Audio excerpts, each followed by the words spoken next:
Hey y'all, I'm James Wright. Welcome to my shop. Last time we worked on the screw, and now we're going nuts.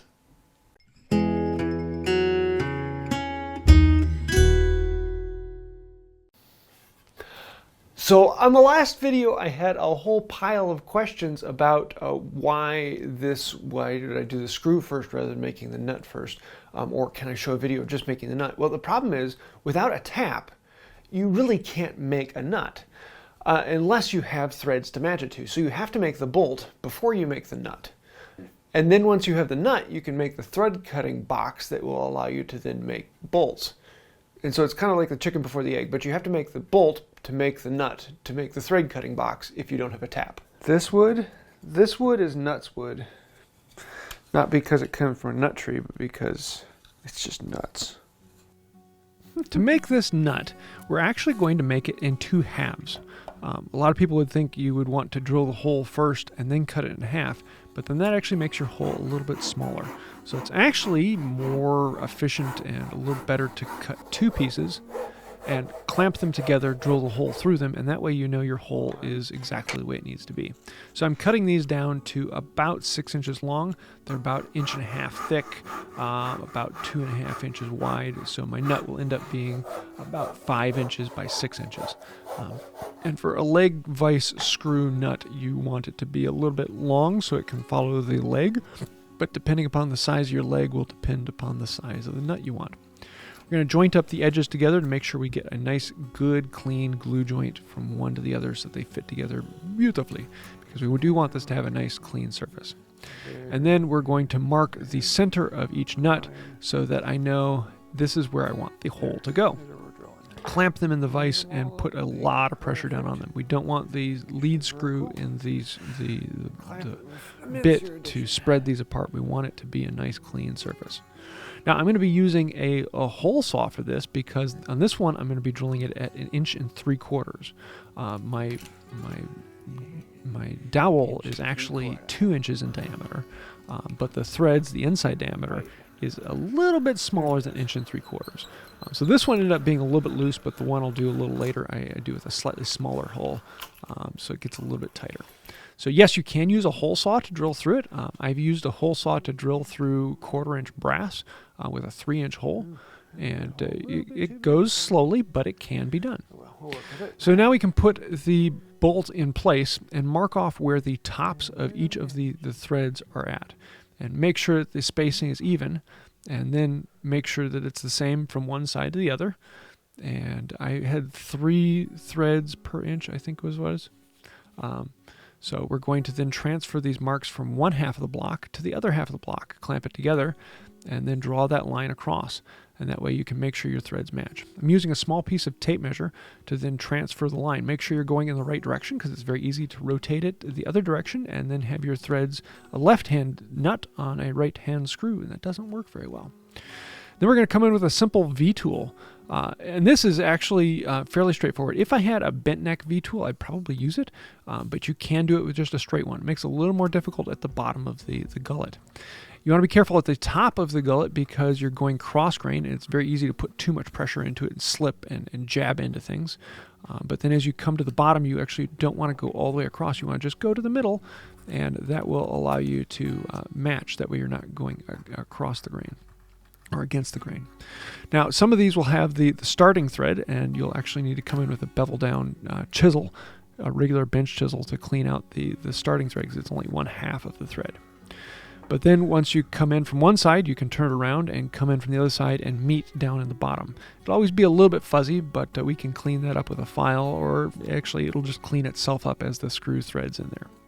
Want to make sure that our threads are going to match from one side to the other, setting them in place and checking them out. And that way we can then cut the other side of the nut and make sure that these two come together. Again, as you get down to the bottom, you have to be very careful to actually stay on that line you're cutting, and then come in from the other side and meet from it. And that way you're always going with the grain on one side or the other. I really wish I knew what this wood was. It's like a spalted elm, but a little softer than your average elm. And I kind of like it, except for it's very very chippy. You have to be very, very careful with it. You can see how you can plane from one side to the other and make them match. I do have a set of rifflers. I have many sets of rifflers. This is actually a V profile file with a bent head, and so I can come into the bottom and clean these out. Any of the little wisps and fuzzes down in there, I can clean those out and get a nice clean surface. Again, not needed, but nice if you have rifflers. And now we can start the fitting process. At this point, the screw is still a bit rough, and so it may or may not turn, but it can give you an idea of how you need to correct the nut. And we're going to check one side of the nut and then check the other side of the nut.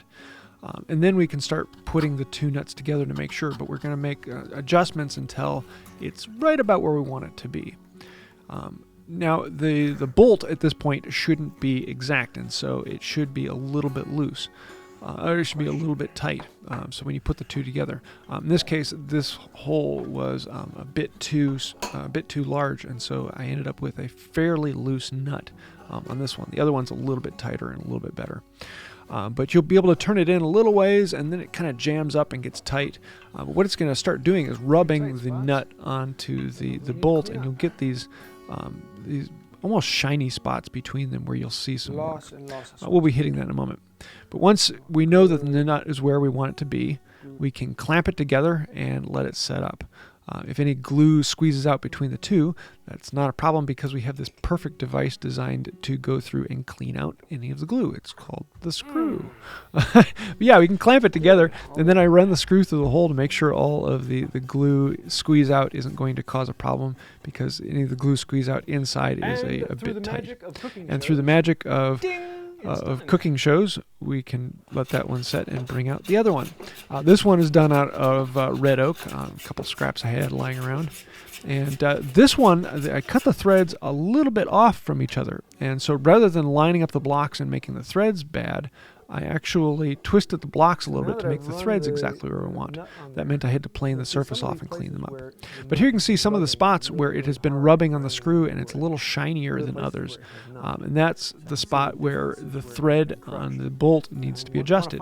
So we can come in with a triangular file and just hit those burnished spots. We want to make sure that we get a nice clean surface. So if we start running the nut down and it jams at one place or it gets a little tighter, that lets me know it's going to be rubbing on the screw there and burnishing that spot, making it a little bit shinier. And I can come back in with a file and clean up that one spot to make sure that it gets a good clean surface. And you do this back and forth. It took me about 45 minutes, and eventually you get a really nice clean screw that works very well. Yeah, there's some chip out on it because this one's made of poplar. It's not the best wood for it, but even with that chip out, it is incredibly strong. I would have no problem at all putting about 1,000 pounds of pressure on this one. My main leg screw is about 3 inches in diameter, and I've maxed out my load cell at over 3,000 psi on that. 3,000 pounds of clamping force. But you're going to go back and forth, put the nut on, wait for it to jam, take it off, clean up that spot, back and forth, and let the nut and the screw work together until you get a nice clean transition between the two so that it will run all the way down on.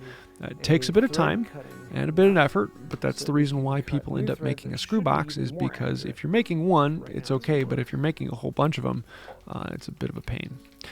Now, the nut, because it's the two pieces going together, is generally going to be fine. However, you may want to reinforce that, and one of the easiest ways to do it is to run a dowel through it and have it support the two sides and kind of clamp the two together.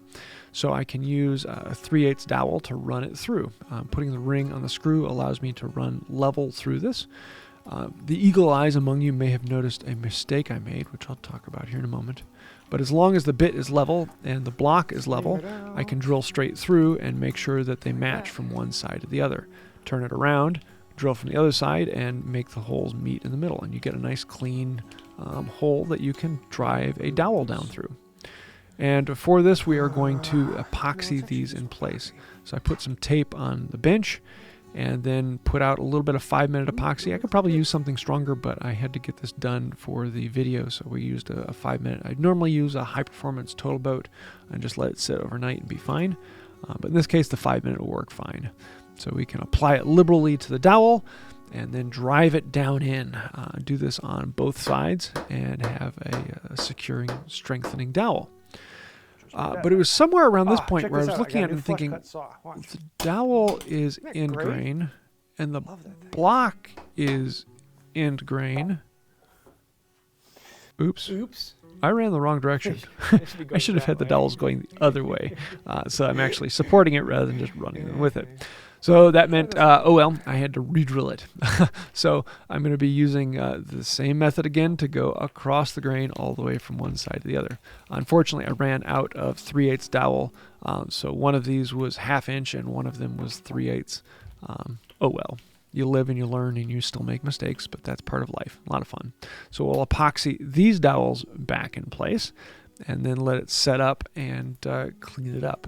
So at this point, it's basically a functional nut. You don't really need to do anything more, and it depends on its use. Most of the time, these nuts are going to be on the back side of a leg, so you can use a leg vise. And in this case, you'd just be drilling through the nut into the back of the leg and bolting it in place. And that way you can remove it in the future. And if so, then you really don't need to do too much to it. Just make it so it doesn't have stuff sticking out and you're good. But in this case, I wanted to make it up a little bit prettier. So we're going to come through and plane off all of the dowels coming out, any of the grain that's messing up, chamfer the corners, and clean it up, make it look pretty. Now, if you really wanted to, you could make it into a hexagonal nut. But hexagonal nuts are actually a newer thing. Square nuts, for most instances, are actually a little bit better because they're just easier to grab, especially for large things like this. There's really no reason for a hexagonal nut. A hexagonal nut just gives you more points of contact so you can get more rotations easier. But yeah. So we're going to clean it up, put it all together, and do the final touches. Make sure there's nothing rubbing on the bolt. And we have a good clean run all the way through it. You can see how the threads will line up from one half of the nut to the other, get a good clean transition, and it runs really smoothly. So I am really happy with this, but now you can all officially say that I am nuts. So I hope you like that. This was a fun one. I love making a nut and bolt. This is the this is the third time I've made a set carving them. Usually you jump straight into the screw box, and that's what I'm going to be doing, not this next week, but coming eventually. We're going to be making the cutters and making a screw box for this one, a dual cutting screw box as opposed to a single cutter. But you need the nut to make that, and unfortunately without a tap, you need the screw to make the nut, and so you have to carve the screw first to make the nut, to then go back and make a screw. Now, making a screw with the thread cutting box will give me a much better screw and it will run much easier. So if I'm just making one where I don't care about too much on it, then just making one off like this works well. But if I want to make a few of them, or if I want to make one that runs really, really well, getting the screw cutting box will do far more. And a lot of people have asked, why am I doing this? Why would you ever want to make a screw? Well, if you're making one for a leg vise, the good wooden screw is amazing, and it's incredible how strong they are. Even this one that doesn't run very well, and it's a little poor in how it connects, this one could still do 1,000 pounds of pressure easy on a leg vise. That's not a problem. On my good one over here that has a 3-inch screw, I can max out my load cell at over 3,000 pounds. So a good wooden screw is a fantastic device for adding pressure. So I'm looking forward to making the screw box in a future coming video, not next week, but coming up. And I'd love to hear your thoughts on this. Have you given this a try? Would you like to try something different? As with anything with woodworking, there are 100 different ways of doing it. And if you do have something in metal already, you can actually make your own tap or your own die. But in this case, if you don't have it, you just have a carving chisel. Have a little bit of fun with it. So I hope you like this. If you do, let me know down in the comments below. And hitting like, comment, sharing, subscribing, that really does help out the channel. So thank you for that. And also, everyone scrolling over here is a patron on Patreon. I do want to say a thank you to all of them and the members here on the channel. We do a few extras and other things like that. So if you'd like to find out about that, there's a link to Patreon down below, or you can click the little join button and become a member. I think that'll do it for now. And until next time, have a wonderful day. This was made for Wood by Wright. There are just too many jokes.